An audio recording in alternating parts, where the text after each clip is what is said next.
Decades of scholarship, combined with popular recollections, have given us the impression that the Ancien regime of Bourbon France was little more than a house of cards, precariously balanced, teetering on the verge of collapse, awaiting the push of revolution to bring it all crashing down. Whilst this image of the Ancien regime does have some merit, it belies the fact that the foundations of the Ancien regime were firmly planted, formed hundreds of years prior during the reign of Henri IV. Through the subsequent centuries, it had survived the French wars of religion, the Fronde, noble scheming, political upheavals, and military reversals. And yet in the end it would be toppled by a revolution, first trampled by liberal nobles and the bourgeois middle class, and then finally effaced from the French page by Republican revolutionaries. So how the hell does one of Europe's oldest and best established socio-political structures go from imposing impregnability to total collapse in the space of a few short years? Well, to understand how, it's necessary to look at just what the Ancien regime was, and why it had lasted as long as it had.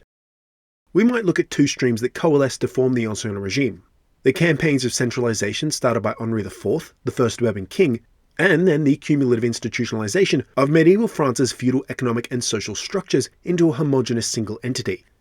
The Ancien regime began to form as France was leaving the medieval period and becoming a proto-nation state in the 16th century. Strong absolute rulership from the king necessitated an equally strong administrative apparatus, one that concentrated power in the crown. To staff and run this administrative state, an absolute monarch required men of means and talent. This was Louis XIV's great contribution to the Ancien regime, and why he is often credited with really getting the ball rolling. Having subjugated much of the old semi-independent French feudal aristocracy by force, and by force of personality, Louis XIV reformed the nobility, granting lands and titles to those of proven mettle and loyalty. This new nobility helped to run his centralized state in return for special treatment.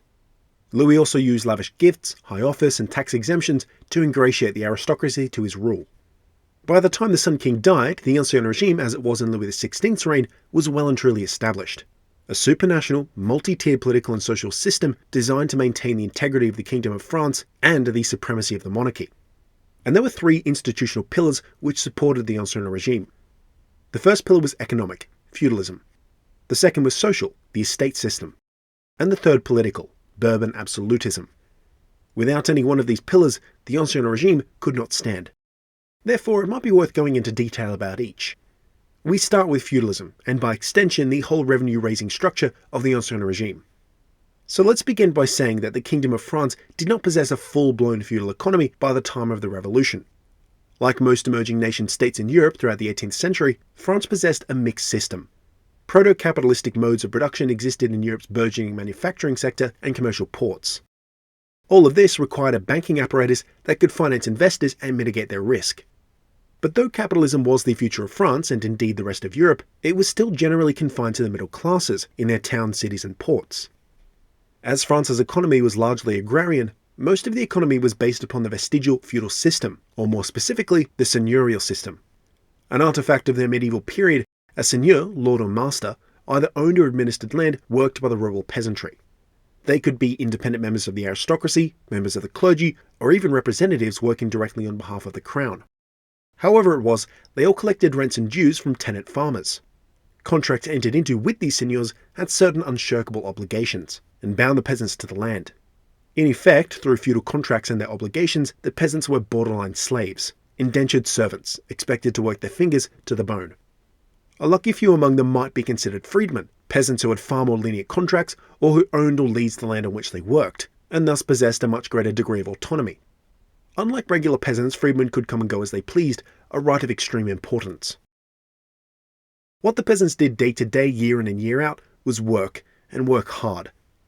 Barring Sundays, a peasant's lot was to harvest wheat, pound flour, and till soil for a few decades until they dropped dead or were too frail or badly injured to work. Owing to insufficient tillable land allotted per family and outdated agricultural techniques, almost all peasants lived in a state of constant nutritional jeopardy. Thus throughout France, peasants engaged in subsistence farming, a polyculture not only of ubiquitous grain, but also vegetables, fruits and alcohol, augmented by meat and animal products. The more varied, the better the diet, and the less damage was done by an individual failed crop or bout of disease. Whatever was produced, the seigneur took the lion's share. The rest either had to be stored for winter, or if possible, sold. Selling surplus harvest was not a very lucrative business proposal, however. Taking the harvest into a town or city where it might be sold for a profit was a lengthy and arduous undertaking, made dangerous by banditry and thievery. Even dodging disaster on the high roads, the merchants who bought the harvest generally underpaid. Knowing that going elsewhere was so difficult, peasants were forced to settle for a pittance of what they should have earned. And of course, tariffs and dues ate into these meagre profits even further. A seigneur never worried where their next meal would come from. For the peasants, nothing else was of greater concern. To make sure these peasants knew their place, seigneurs had a number of tools in the toolkit.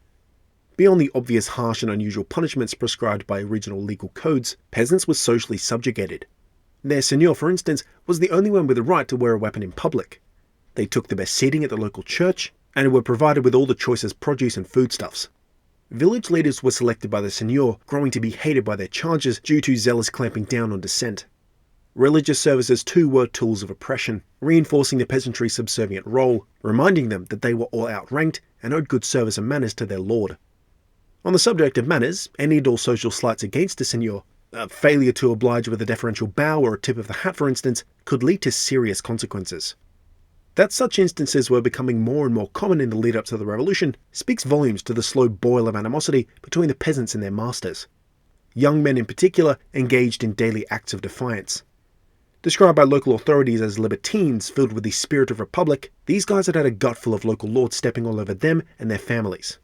When the revolution comes, don't doubt for a minute that there's a wellspring of seething discontent among the rural peasantry just ready to be tapped into. To be sure though, even before the revolution, seigneurialism was on the decline. In the agrarian economies of Europe, where revenue was directly proportional to productive output, those who produced stuff, i.e. the peasants, were disproportionately important. And by the 18th century, the peasants were well aware of the fact. Those centuries of institutionalized oppression and the debilitations of Christian dogma had compelled peasants to live lives of immense hardship and toil. The seeds of the peasantry's liberation had already been sown. The Black Death of the 13th, 14th and the 15th centuries had so ravaged Europe's peasant population that those who remained found themselves indispensable to their seigneurs. A seigneur's food and income was tied to the output of the peasants, and if the peasants refused to work, or there was not enough of them to do the work, the whole seigneurial system was catastrophically undermined. In the centuries following the Black Death, peasant revolts against tyrannical lords and deplorable working conditions were commonplace. Things mostly settled around compromises between seigneurs and serfs, the aforementioned feudal contracts and the creation of the freedman class. Still, even though the seigneurial system was on the wane by the time of the revolution, outcompeted as it was by proto-capitalist modes of production, it was far from dead, and remained the bedrock of the political economy of the Ancien regime. And that's because the whole French tax structure relied upon levying extortionate sums from the landed peasantry, who had no recourse but to cough up. There were essentially two types of taxes in France at the outbreak of revolution: indirect taxes and direct taxes. Now, direct taxes are easy enough. These were taxes levied directly by the state, usually extracted as tariffs, or by the seigneurs who administer the crown's land directly. This represented around 2/3 of the state's tax revenue. The other third were indirect taxes raised by the farmers general. Based out of Paris's Hôtel de Ferme, these guys were hired out by the crown on a 6-year bail, a lease to privately collect taxes. In exchange for this right, the farmers general extended a massive loan to the crown for the amount they expected to raise. Whatever they raised over that amount was profit. So I think you can already see we've got a problem, a very nasty profit motive to overtax the peasants. Whilst privatising tax collection cut down on administrative costs, it created a system of regressive taxation. This is a feedback loop, where those least able to pay taxes are forced to pay, further diminishing their capacity to pay, causing revenue shortfall, and thereby increasing the taxes demanded in the first place. And it was the French peasantry who bore the grave costs of this privatisation and overtaxing. When peasants couldn't pay, their property was forfeit, and oftentimes they might be indentured to work off their debt. An army of 21,000 to 30,000 tax collectors comprised a paramilitary force that darted about the country, extracting taxes with threats, coercion and violence. Working on behalf of the king's appointed man, the regional intendant, all tax farmers were protected by law as state employees, and they had the right to enter homes and seize property. Generally, taxes were collected on specific commodities like salt, as was the case with the gabelle. A similar tax was due for tobacco, called the tabac. Taxes collected on iron, leather, soap and various other commodities were collectively dubbed the aides. All of this was in addition to the state's direct taxes called the octroi. These were tariffs on wine and other traded goods. Such tariffs were mandated by the state's mercantilist financial policy. Free trade and market capitalism at this stage were being pioneered by the British and Dutch. Most other states, including France, adhered to the already outdated and outmoded mercantilist theory, designed to protect indigenous industry and commerce. With such state support, much of the profit made by the farmers general was reinvested into industry, the manufacturing of wine, timber, iron, all sorts of stuff. Whilst this might seem like a good thing, it was a double-edged sword. These investors, as tax farmers themselves, knew all the dirty tricks of tax evasion. Graft and corruption were endemic. Their taxes were fractions of fractions. With their great wealth came great political influence. Thus not merely indispensable to the crown for tax collection, the farmers general were also major industrialists and proto-capitalist magnates. Whenever petitions for redress or pressure for reform came, they were quick to block the proposals. The farmers general were totally unaccountable to the state or the peasantry. To make matters worse, the cost of various taxes varied wildly between regions. Take the gabelle. It could demand as much as 60 livres per 72 litres on the higher end, or as little as just over a single livre for the same 72 litres. As salt was essential for food preservation, it was not uncommon for peasants to buy their salt in Brittany and haul it back home to avoid insane overtaxing in their home regions. Such a resort to smuggling, therefore, was not widely practiced by the peasantry out of want, but rather absolute necessity. During the 18th century, smuggling operations throughout France took root everywhere, and intendants spent much of their time trying to infiltrate and crush the black market. Farmers general had broad authority to whip, brand and even execute smugglers. Even so, evidence had to be gathered on a suspected smuggler. Arrests were common, but so too were acquittals, due to this lack of evidence. In addition to the borders with Spain and the states of northern Italy, Paris itself was a hotspot for one of France's largest and best established smuggling rackets. To prevent wily Parisians from avoiding the city's many customs duties or tolls, the farmers general erected a wall, the so-called barrier. The barrier was the physical manifestation of the power of the farmers general and the catastrophic divide between poor peasant and a rich aristocrat. This divide between rich and poor, between serf and seigneur, noble and commoner, was baked into the cake of state. By both the ordinances of the Ancien Regime and by precedent, society was stratified into three distinct social orders known as estates. Firstly, there was the third estate, consisting of the peasantry, all of them. Not just sun-burnt rural farmers, but also the urban population of poor commoners, artisans, tradesmen, and merchants. Included too were the ranks of the bourgeoisie, the literate intelligentsia class consisting of administrators, tax collectors, lawyers, scholars, philosophers, authors, and scientists. Unsurprisingly, over 95% of the population belonged to the third estate. As we've seen, the third estate was subject to severe and regressive taxation. But in addition to the taxes they paid, the third estate was also subject to estate-specific obligations. Universally despised was the corvée royale, which required rural peasants to provide coin and physical labour to maintain roads, build bridges, and clear fields. Though this had yielded a comparatively excellent road network for the time, the peasants hated being forced away from productive work on the land at their own expense. All of these taxes, tariffs, and seigneurial dues were bad enough. But by the time of Louis XVI's reign, we can add inflation to the list of woes that ailed the Third Estate. Poverty was rife. So too was malnutrition caused by frequent famines. Around a quarter of farmland in France was owned by peasants, but there were few with the 20 acres needed to support a family. The general lack of food was made worse by antiquated farming methods and technology, which decreased crop yields and in turn made failed harvests not uncommon.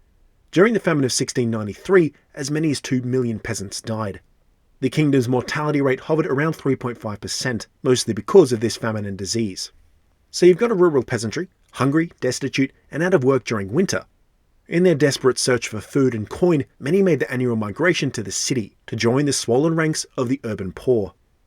Many of France's largest cities, Paris, Lyon, Toulouse, Bordeaux, Marseille, saw seasonal influxes of out-of-work peasants looking for work between harvests. For the urban poor, the situation was equally as dire. A lack of work in the cities due to France's weak manufacturing sector made poverty in the cities just as grave a problem as it was out in the countryside. Changing demographics compelled many peasants to live permanently in the cities, resulting in 20% of the French population residing in cities, a very large number for the time. This made France one of the most urbanized populations in all of Europe. Such a number proved unsustainable for food production to match, and food shortages occurred yearly. Even those with jobs spent, on average, more than half their wages paying for bread. Though by precedent bread was about 2 sous per loaf, greedy merchants extorted whatever price they wanted from desperate buyers. Living hand to mouth like this, shortages of grain in the countryside could spell disaster for the urban peasants. Hungry, out-of-work peasants were forced to fester in slums where conditions were, quite simply, abysmal. Largely due to pre-modern sanitation, when an epidemic hit, it hit the urban poor first and it hit them hardest. Typhus, dysentery, smallpox and measles killed hundreds of thousands. An epidemic of plague killed as many as 40,000 in Marseille in the early 18th century. More contemporary was a massive epidemic in the Vendée and Brittany that would last right throughout the Revolution. Paris, as France's largest city, was the epicenter of urban squalor and seething common discontent. Not all in the Third Estate were so poor, though. A decent percentage were urban craftsmen, journeymen, apprentices and masters. Though richer, they were by no means rich, often having to live 2 or 3 families to a single home. Guilds dominated every aspect of the artisan class's working life. To become one of the 40,000 or so guild-accredited masters in any domain required early entry into a guild, apprenticeship to a master, usually unpaid, and then lifetime financial contribution to and involvement in said guild. Thus, those who controlled and profited from the guilds were reviled by the artisans, and this divide sometimes resulted in organised action. Against the dictates of local authorities, proto-unions of urban workers called compagnons fought for livable wages and protested poor working conditions. So too did the guild incur the ire of the merchants, whose trade was stifled by the tariffs they imposed. Hobbes and Locke's economic liberalism was a newly espoused concept, and found many proponents among the middle-class traders in France. It was in the middle class, a cut above the rest of the Third Estate, where the professionals and intelligentsia of the petite bourgeoisie could be found. Academics, scientists, lawyers, writers, merchants, bankers and clerks, that were the motor oil in the engine of the kingdom's judiciary, economy and bureaucracy. The less wealthy among them were often from poor bourgeois families. Literate, educated and ambitious, many were exposed to the new ideas of the Enlightenment from newspapers, pamphlets and books, and often had enough interest to found their own political clubs and societies. It is in this particularly politically engaged stratum of the Third Estate that we see the first ideological sparks of revolution. Indeed, while France under the Ancien Regime was becoming increasingly atavistic, the petite bourgeoisie bucked the trend, gleefully internalising new ideas and theories. Another important aspect worth considering is just how much practical administrative experience these guys had.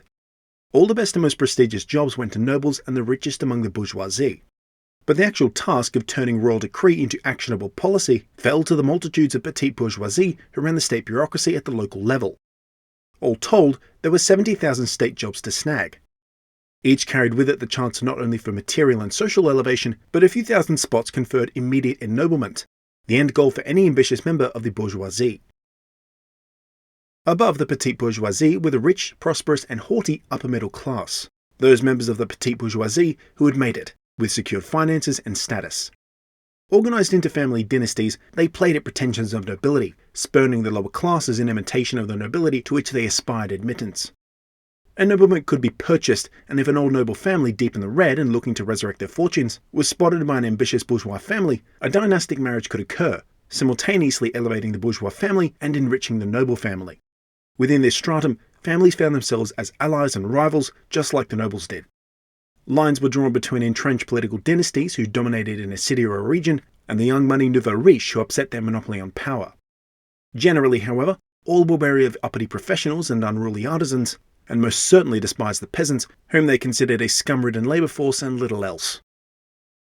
For a whole section of society so widely divided and stratified even within itself, it's no surprise that there was little that united members of the Third Estate apart from an arbitrary legal social classification. But that is not to say that there was nothing that united them. They did have some common ground. Prevalent was a general distrust and aversion to the upper rungs of the clergy. It was these robed clergy who demanded tithes from the Third Estate, tithes that strained beyond repair the finances of many. This money was not seen again and only served to enrich the bishops, deacons and archbishops of the Catholic Church. Though France was a devoutly Catholic nation, the animosity felt for the Gallic Church was common. A peasant might merely content themselves with sneering at senior church officials, but the politically activated middle classes were not so quiescent. The Enlightenment concept of secularization, espoused so succinctly by Montesquieu's writings on the separation of church and state, were taking root. A distinctly anti-clerical streak was developing and maturing within the intelligentsia, though it would take time for this tree to bear fruit. In a similar vein, most of the Third Estate despised the nobility. From the lowliest shit-shoveler to the most well-to-do industrialist, all were subject to the abuses and excesses of the nobility and church, with precious little chance for redress. A noble, for instance, could insist upon having a peasant pay for his pigeons, the hated droit de colombier. Certain forests were outright forbidden to the Third Estate. Church and military officers were the exclusive purview of blue-blooded aristocrats. To add insult to injury, the Third Estate was almost entirely excluded from the Ancien regime's political process, limited to a few wealthy and influential bourgeoisie represented by the Parlement. As you're no doubt already aware, the nobility dominated France under the Ancien regime. Around 125,000 nobles lived in the Kingdom of France during the pre-revolution, drawn from around 25,000 noble families. Despite representing only a minuscule fraction of the total population, they exercised unparalleled control over the kingdom's politics, diplomacy, economics, and legislation. Guaranteed by ancient privileges, exemptions, and rights, the Second Estate was acutely aware of its position of power and used their influence to maintain the conditions of their empowerment. Traditionalism, conservatism, and the preservation of the status quo were the central aims of the nobility, because anything that threatened that status quo could undercut their unique rights and privileges. If any other estate threatened their position or attempted to assert themselves, the Second Estate, with the ear of the king and control of government, could easily quash any attempt at reform or redress. The entire apparatus of higher government was controlled, staffed, and operated by the nobility. Only nobles could become diplomats. Only nobles with at least 4 generations of nobility could purchase offices in the army. Only nobles could become high-ranking government ministers. Only nobles could draft and pass legislation. This is not, however, to say that the nobility was one homogeneous whole and united in its aims. There were 3 distinct groupings within the nobility: those of the court, of the robe, and of the sword. The nobles of the court formed the backbone of the aristocracy. Privileged even among the nobility, prestigious and venerable, the nobles of the court were closest to the royal household, immensely rich and eminently influential. They held most of the highest government appointments and were often diplomats and royal advisors. Jealously guarding against the other estates, they often viewed more recently ennobled families and those of humbler means as inferior and not true nobility as they were. Just below the court nobles were the nobles of the sword, descended from the French knightly class of medieval vintage. This noble class varied wildly in its wealth and power, with families of stupendous prosperity or scuppered by insurmountable debt. Their richer members lived much like the nobles of the court, whereas their poorer members were often the owners of decrepit manorial estates, long fallen into disrepair and disuse. It was not an uncommon practice for nobles of the sword to marry into the lower ranks of the aristocracy, the nobles of the robe. In the great centralizing campaigns of Louis XIII and Louis XIV, many families of the old feudal aristocracy had their power broken. In their place came newly ennobled families loyal to the king first and foremost. These families would eventually become the nobles of the robe. They were invariably drawn from the richest and most socially ambitious families of the Third Estate, who had purchased nobility and high office. Their sons were well-educated professionals and staffed the ministries and institutions of government. Though rich, they were not well liked among the older orders of the nobility, as many had only been ennobled for a generation or two, and thus were viewed with undisguised contempt. Nonetheless, marriages were often made between families of the sword and of the robe, with the mutual exchange of wealth and legitimacy serving both families quite well. Such distinctions in social positions and relative power divided the aristocracy severely, and these distinctions would come to undermine the nobility during the Revolution. One subgroup within the nobility that came to the fore at this time was a group of young nobles, usually nobles of the robe, for whom a growing awareness of the plight of the French peasantry and an increasingly enlightened worldview would be transformed into forceful advocates of the revolutionary cause, the original movers and shakers of the Revolution. The Marquis de Lafayette, later to be dubbed the hero of 2 worlds, was one such figure. So too was the Duc de Condorcet, the Comte de Mirabeau, Talleyrand, a bunch of guys who were going to be very important for the early stages of the Revolution. Such men were the exception to the rule, however, as a vast majority of the aristocracy was to become the cornerstone of the counter-revolutionary movement. That is not to say that the nobility was uncompromisingly, unquestioningly loyal to the king. Their loyalty to Louis XVI was conditioned on the preservation and expansion of their ancestral rights and privileges. Any attempt made by the king to reduce these guarantees would result in powerful forces within the aristocracy strangling the operations of government until the king relented. Almost universally, the aristocracy was determined never to allow another absolutist king like Louis XIV, who acknowledged the nobility but made only symbolic concessions to them, to centralize royal power once more. For this reason, the aristocracy was decidedly anti-absolutist, and thus in strong opposition to the absolutist ethos of the Enlightenment. Privileges unconditionally omitted the Second Estate from paying taxes and guaranteed their inherited rights of economic dominance over the peasants who lived on their lands. And indeed the nobility owned a lot of land, around 1/5 of it. The few taxes intended to augment the taillis on directly targeting the lands and properties of the aristocracy, taxes like the vingtième, the dixième and the capitation, could be avoided either by gaining a fallacious-specific exemption or by bribing tax collectors to devalue assessed properties. Corruption of this sort was endemic and severely stifled the government's ability to levy any real tax from the aristocracy, essentially meaning that most of the Second Estate was effectively untaxed, their vast wealth inaccessible to government. And though not all noble families were inordinately rich, and indeed many were actually quite poor, the perception throughout France was that the aristocracy was rich beyond the dreams of avarice. By contrast, the First Estate, the French Catholic clergy, strived to maintain the illusion of barely making ends meet, despite the fact that tied up in the church's lands, assets and tithes was a colossal amount of wealth. Though numerically on par with the nobility at some 140,000 members, the clergy commanded no less respect or power under the Ancien regime.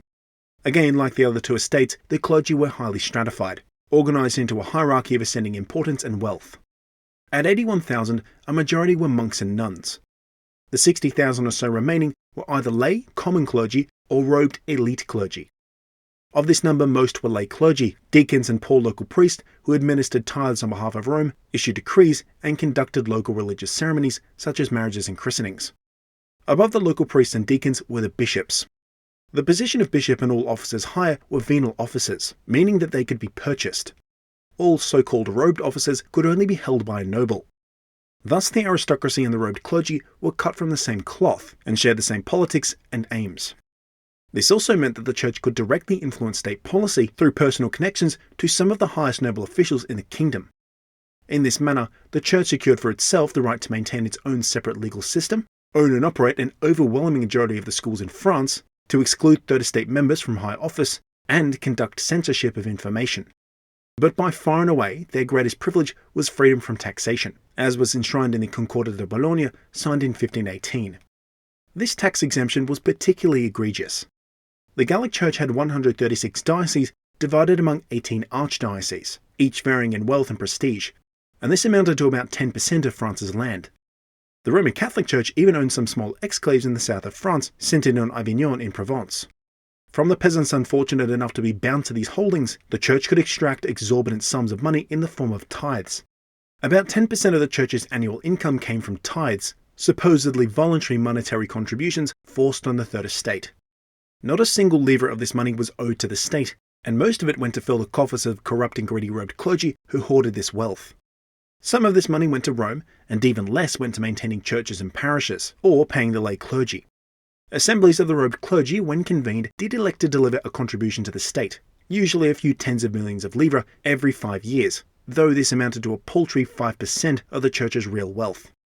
To absolutely ensure that they weren't beholden to the king, the church was allowed to maintain its own separate legal system, conducting in-house punishment just like today, which kept no priests accountable to the state.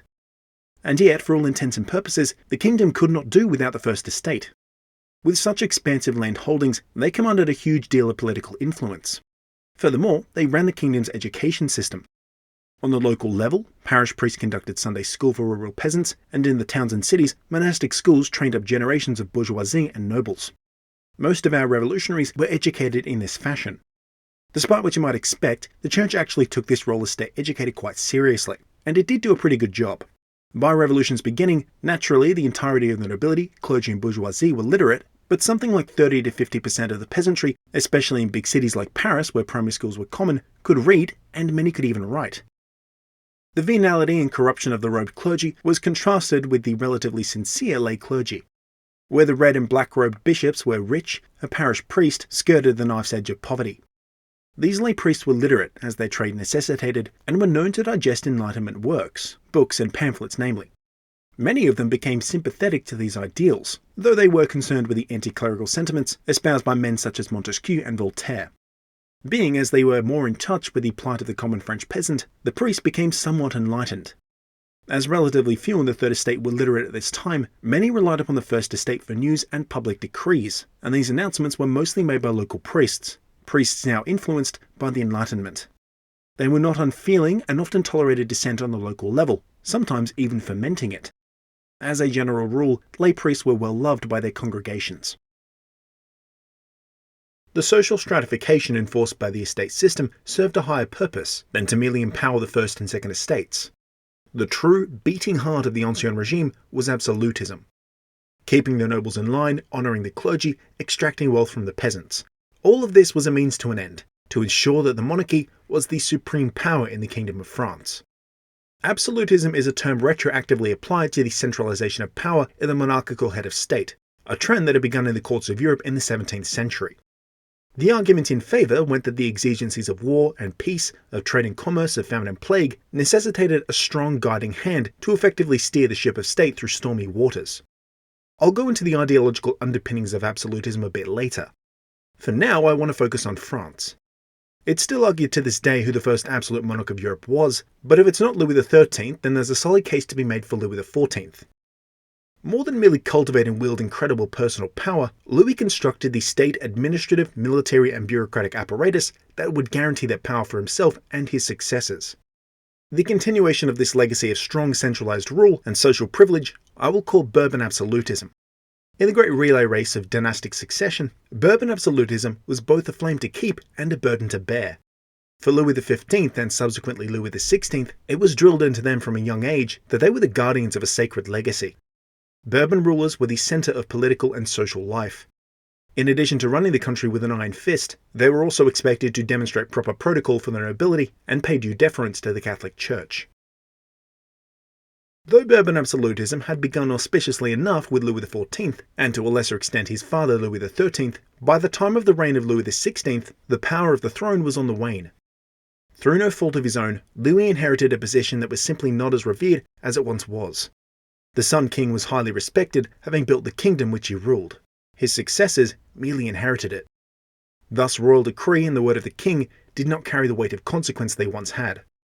Louis XV had tried to amend this fraying of Bourbon absolutism, and indeed his entire reign could be described as a conflict between absolutism and the anti-absolutism of the Parlement, who checked royal ambition. All of that culminated in some actual tyranny on Louis's part, the dismissal of the Parlement. So when Louis XVI took power, mere reticence to adhere to the dictates of Versailles had metastasized into full-blown anti-absolutist sentiment. But make no mistake, a king had a great deal of power and authority at his disposal. Out of Versailles governed the royal ministry, essentially the central government. Composed of dozens of separate ministries, the royal ministry governed on behalf of the king, but always with his direct oversight and approval. The Bourbons maintained this tight grip on domestic, foreign and fiscal policy by means of various councils collectively dubbed the Conseil du Roi, the Royal Council. Numbering up to several dozen members handpicked by the king, here the kingdom's chief ministers, councillors, officials and administrators met to coordinate strategy and to make reports. Obviously, it would be unwieldy to meet with all at the same time, so the king met with what were essentially subcommittees of the Conseil du Roi, with specific portfolios like finance, war, foreign policy, whatever. On particularly large purviews, councils might be divided into upper and lower sections. Each council had a certain title: the Council of State for foreign affairs, the Council of Conscience for religious matters, and the Council of Messengers for not just correspondence, but also for intelligence operations. And so on and so forth the councils went. Each council met twice a week with the king in the cabinet room, just adjacent to the royal apartments at Versailles. When ministers could not attend the king personally, they might send a proxy, or deliver their report via letter. Either way, council meetings played out as pretty dry affairs, with the king listening and taking on the advice of the council. When decisions had to be made, pretty generally a recommendation was forwarded to the king for approval, after his direct input of course. Naturally, whatever Louis were talking about had final say, but by both precedent and through backroom dealing, the king mostly adhered to the consensus of the council. This might seem unimportant, but it's vital in understanding why decisions made in Versailles could be accepted across the kingdom. Consultation with chief advisors and officials of state granted any royal decree of an air of legitimacy. It was not merely the king's dictate, but a well-rounded consensus of top-level bureaucrats. Ironically enough, Bourbon absolutism kind of ended at the cabinet room door. It would be a very tricky thing for the king to outright ignore his council. Absolutism was used more to ensure the acceptance of any decisions the king made in conjunction with the Conseil du Roi. Of course, in making his decisions, the king relied on several ministers more heavily than others, the men that formed his personal cabinet. These officers were of supreme importance, and I'll go over the ones that will become pertinent to the revolution. So, for finance, there was the Controller General, the chief financial official in the kingdom. Their job was basically to work out France's budget and divvy up the money according to need.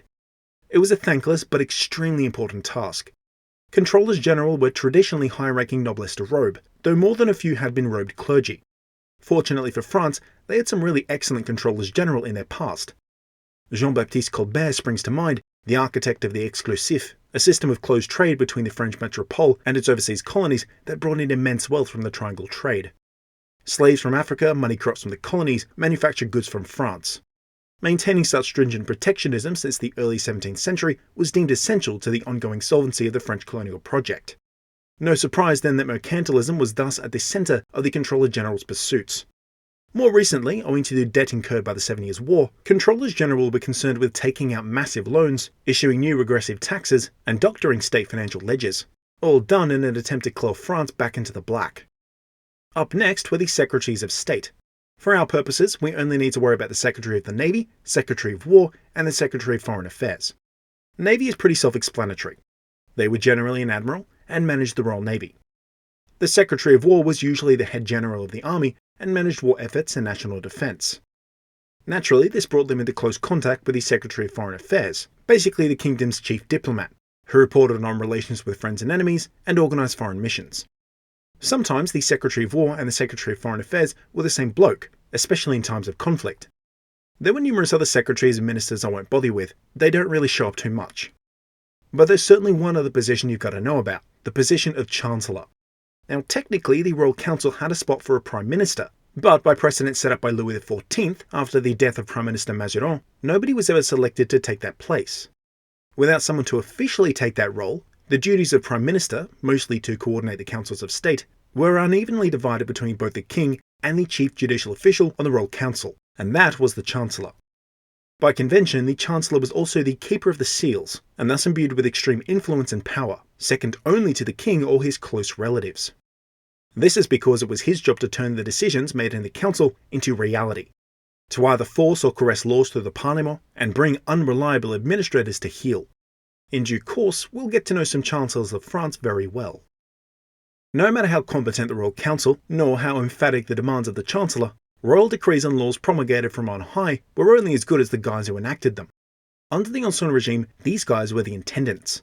So important was their job that their officers were not venal. They were selected directly by the Controller General and seconded by both the King and, in the cases of troubled provinces, the Secretary of War.